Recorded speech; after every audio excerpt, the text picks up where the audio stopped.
मौसम भी सर्दियों का आ गया है, ये तो हड्डियों के चटकने का, खटकने का, और वो कहते हैं कि जी पुराने दर्द उठने का जो है वो मौसम होता है। अक्सर आपने ये शिकायत सुनी होगी घर वालों से कि कोई एक्सीडेंट हो जाता है या कभी किसी ज़माने में हड्डी टूटी होती है तो सर्दियों में उस जगह बड़ी तकलीफ सी जो है वो फील होने शुरू हो जाती है। बिल्कुल ऐसा ही है फ़हीम कि जब ऐसा मौसम जैसे ही चेंज होता है, ये भी नहीं कि ज़्यादा सर्दी आती है, जैसे ही हल्की आती है फ़ौरन ही हमें महसूस होता है कमर का दर्द निकल आया है, घुटनों का दर्द निकल आया है, जोड़ों में दर्द हो रहा है। तो ऐसे में डॉक्टर हजरात जाहिर है वो मसीहा की सूरत में हमारे दरमियान मौजूद होते हैं, तो हम कोशिश करते हैं कि उनसे रब्ता करें और उनसे जानें कि आखिर डॉक्टर साहब ये वजह क्या है। तो इस वक्त डॉक्टर अब्दुल नवीद खान साहब मेरे साथ स्टूडियोज में मौजूद हैं, आर्थोपेडिक सर्जन भी है। अस्सलाम वालेकुम डॉक्टर साहब। वालेकुम अस्सलाम। डॉक्टर साहब वेलकम टू आवर शो। अच्छा सर, आपकी एक्सपर्टीज जो है वो तो न्यूरो पे जो है वो न्यूरो फिजिशियन, न्यूरो सर्जरी पे जो है वो ज़्यादा है। ऑर्थोपेडिक सर्जन नहीं, न्यूरो सर्जन है बिल्कुल। मैं ये जानना चाह रहा हूँ कि देखें हर चीज़ कनेक्टेड तो आपकी नसों से ही है। जी जी। तो वो रगों में दौड़ते फिरने के हम नहीं कायल, जब आँख ही से ना टपके तो फिर लहू क्या है, ये तो गालिब साहब भी कह गए थे डॉक्टर ना होने के बावजूद। तो मैं ये जानना चाह रहा हूँ सर कि ये जो सर्दियों में ये टीसें उठती हैं, जो दर्द निकल आते हैं, जिसको कहा जाता है कि ये पुराना दर्द है, दर्द उठ रहा है, ये सर्दियों में ही क्यों होता है, क्या वजह होती है और इससे नर्व्स क्यों इतनी कनेक्टेड होती हैं? क्योंकि नमनेस आती है आपकी बॉडी में, आपके पैरों में नमनेस फील होती है, तो क्या रीज़न है इसका? देखिए, रीज़न बहुत सिंपल सा है कि हम जो मूवमेंट करते हैं, जितने ज़्यादा अल्लाह ताला ने इंसान की बॉडी को इतना खूबसूरत बनाया है कि जितने ज़्यादा आप एक्टिव रहते हैं उतने ज़्यादा आपके जॉइंट मूव करते रहते हैं और उसमें मूवमेंट में आपको पेन या मूवमेंट डिसऑर्डर नहीं होते। जैसे ही हमारी मूवमेंट्स कम होती हैं, जॉइंट पेन, बैक पेन वगैरह स्टार्ट हो जाते हैं। और आमतौर पर सर्दियों के मौसम में देखा गया है कि क्योंकि सर्दी के मौसम में लोगों की एक्टिविटीज़ रिस्ट्रिक्ट हो जाती हैं, घर में रहते हैं, एक्सरसाइज, जिम, जिकोजीज़ वगैरह ये कम हो जाती हैं, तो ये डिसऑर्डर्स बढ़ते हुए नज़र आते हैं। साथ साथ फिर ये फीवर, फ्लू, ज़ुकाम वगैरह इंसान की इम्यूनिटी को कम करते हैं, तो इसकी वजह से भी जॉइंट का में पेन बढ़ जाता है। ये मेन रीज़न होती है।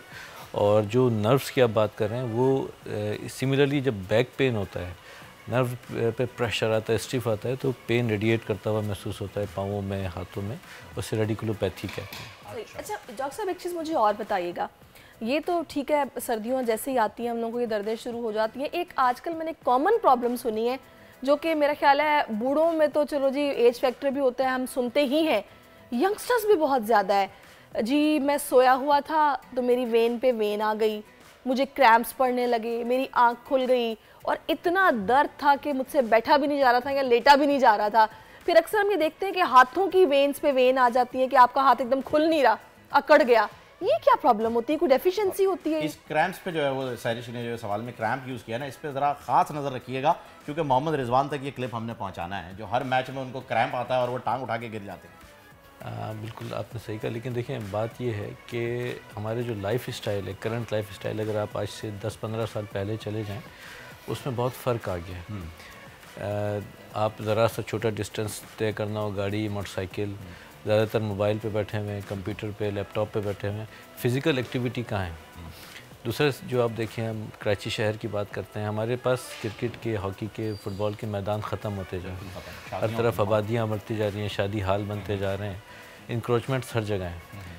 तो अगर आप बच्चों से पूछें तो पूछते हैं कि मैं अपने बेटे से कहता हूँ तो वो कहता है कि जी मैं क्या करूँ, आप मुझे बताएं, मैं मोबाइल से प्ले स्टेशन। तो ये चीज़ें, ये एक इम्पॉर्टेंट फैक्टर है।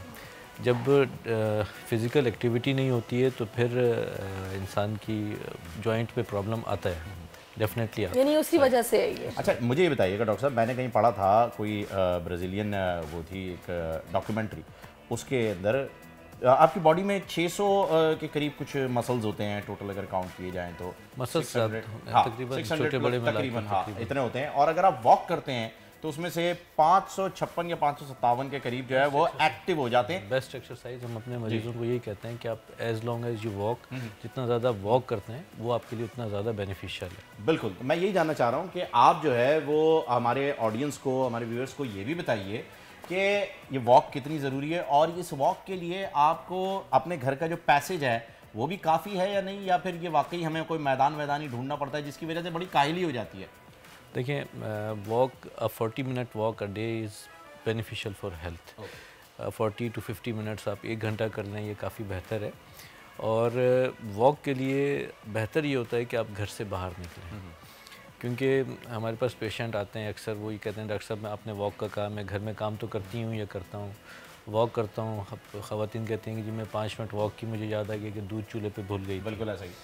तो अगर आप घर से बाहर निकलते हैं तो एक तो आपका डिस्टेंस बढ़ता है, और इम्पॉर्टेंट जो वॉक का टाइम है वो भी इम्पॉर्टेंट है। अच्छा, वो क्या है?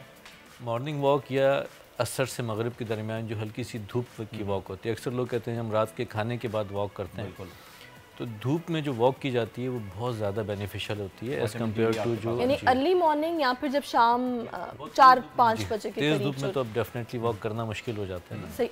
तो ये जो मॉर्निंग वॉक है या पार्क में जो शाम को लोग वॉक करते हैं, एक्सरसाइज करते हैं, that is far more beneficial than the night walk at night. अच्छा, अब डॉक्टर साहब एक चीज़ और जो कि क्योंकि मैं ये नोटिस करती हूँ अपने इर्द गिर्द, तो आपसे जानना भी ज़रूरी है कि हम ये ठीक करते हैं या नहीं।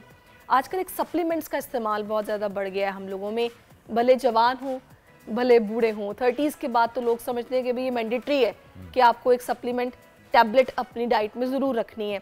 अब ये जो नर्व्स की जहाँ तक बात है, लोग नेरोबियान का इस्तेमाल बहुत ज़्यादा करते हैं। आई डोंट नो ये ठीक है या नहीं, कुछ लोग तो दिन रात करते हैं, क्या ये ठीक है? और without consulting with any doctor? जी, किसी भी ड्रग का जेनरिक नेम जो है वो बेहतर रहता है। Neurobion is basically vitamin B12, multi vitamins हैं उसमें, और मल्टी विटामिन्स मैं समझता हूँ कि if you are taking a proper diet और रैंडम डाइट है, अल्लाह ताला ने मौसमी फ्रूट उतारा है, ये बेहतर है एज़ कम्पेयर टू कि आप कोई सप्लीमेंट लें, क्योंकि वो रॉ मटेरियल नहीं होता, वो एक जस्ट एक छोटी सी डाइट है।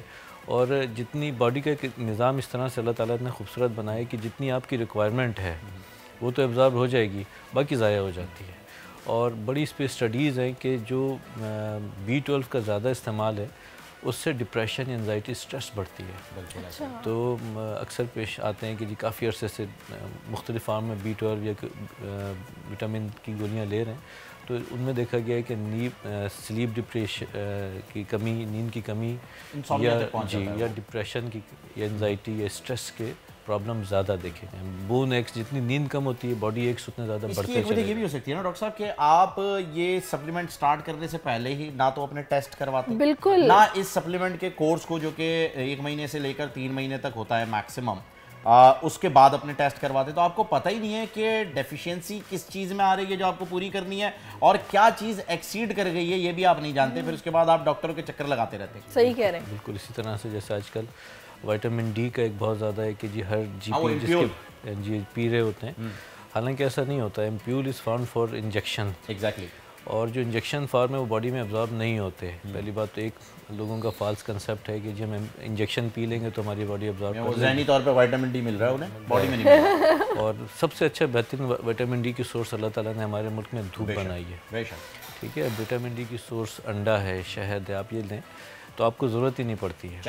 चने फिश है, ठीक है, बहुत अच्छी चीज़ें अल्लाह ताला ने बनाई है, और अल्लाह ताला का रहम है हमारे मुल्क पे बहुत वाफिर मकदार में मौजूद है। अच्छा डॉक्टर साहब, अब मुझे ये बताएगा कि एक नॉर्मल इंसान अपनी रूटीन लाइफ में किन चीज़ों को खाने पीने में स्पेसिफिकली अगर बात करूँ डाइट में अपनी रखे कि जिससे कि वो एक ज़ाहिर है एज तक एटलीस्ट बचा रहे, कि कभी एक टांग में दर्द हो रही है, कभी एक बाजू में दर्द हो रहा है, कभी वेन पे वेन आ रही है, कभी हाथ बंद हो गया, खुल नहीं रहा, हाथ सो रहे हैं, तो हमें क्या खाना चाहिए कि हमारी ये चीज़ें एटलीस्ट एकदम स्टार्ट ना हो? देखिए बहुत सिंपल सा जवाब है। बीइंग मुस्लिम से ये बातें हमें तकरीबन 1400 साल पहले बता दी गई, ठीक है, कि आप पेट भर के ना खाएं, जब भूख लगे खाना खाएं, दिमाग को ठंडा रखें और पाँवों को गर्म रखें, वाह, तो आपकी सारी तकलीफ। Very good. और नमाज में जो है वो इसका पूरा मुकम्मल इलाज मौजूद है कि जी पूरी बॉडी की आपकी एक्सरसाइज भी है और सवाब भी है। Thank you so much doctor साहब, आपने बड़ी खूबसूरत बातें की और बहुत ही डिटेल के अंदर जो है वो आपने बताया कि हम क्या क्या गलतियां कर रहे हैं और उन्हें दोहराना नहीं चाहिए। नाज़रीन, उम्मीद करते हैं कि आपने ये